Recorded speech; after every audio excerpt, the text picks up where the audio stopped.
Boa noite. O Supremo Tribunal Federal suspende julgamento sobre imunidade de deputados estaduais. O julgamento está 5-4. Até o momento, a maioria dos ministros entendeu que as assembleias legislativas não podem revogar prisões de deputados estaduais estabelecidas pela Justiça.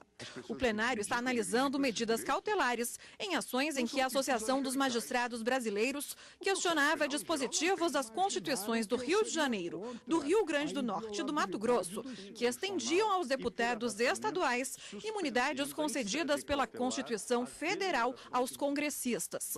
O julgamento começou ontem com os votos dos relatores, ministros Marco Aurélio e Edson Fachin. Está prevalecendo o entendimento do ministro Fachin de que, ao cancelar as prisões, as assembleias usurparam competência atribuída ao Poder Judiciário. O sistema jurídico constitucional impõe a ética como princípio, e o princípio da administração pública expresso é o da moralidade. Improbidade administrativa tipifica crime de responsabilidade das autoridades e, no entanto, a cada dia o cidadão vê a sangria de dinheiros públicos por alargados dutos, escusos, ilegais, de corrupção que persiste e deixa em situação de anemia até mesmo sistemas de direitos fundamentais sociais, saúde, educação, segurança pública. Compartilho não apenas da conclusão a que chegou, embora por outros fundamentos, o ministro Edson Fachin, neste caso, que pela primeira vez é trazido, que é a interpretação do parágrafo 1º do artigo 27, para afirmar, então, o que me parece que se conter como objeto dessas ações diretas de inconstitucionalidade, das três. O tema está extremamente debatido, ele é, sim, de delicadeza ímpar, mas eu vou me limitar, então, senhora presidente, porque comungo com os fundamentos externados pelo ministro Fachin. Esse, para mim, é um exemplo que já demonstra que é possível o afastamento.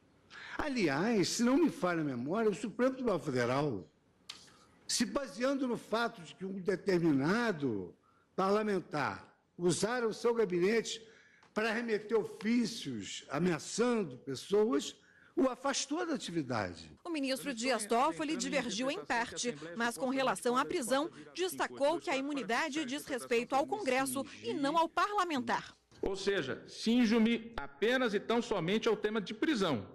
Porque, na leitura que faço do 53, parágrafo 2º, ali é a defesa da instituição. Em relação à suspensão de ação penal, isso eu mantenho os dispositivos em vigor que também foram atacados. Daí eu divirjo em parte do ministro Luiz Edson Fachin, assim como divirjo em parte do ministro relator Marco Aurélio. Os ministros Alexandre de Moraes, Celso de Mello e Gilmar Mendes acompanharam a posição do ministro Marco Aurélio para que os deputados estaduais tivessem direito às mesmas imunidades concedidas aos parlamentares federais. O legislador constituinte originário, ele estendeu expressamente no parágrafo 1º do artigo 27, estendeu expressamente aos deputados estaduais essas normas obstáculos, ou seja, as imunidades. Se há mudança no regime de imunidades no plano federal,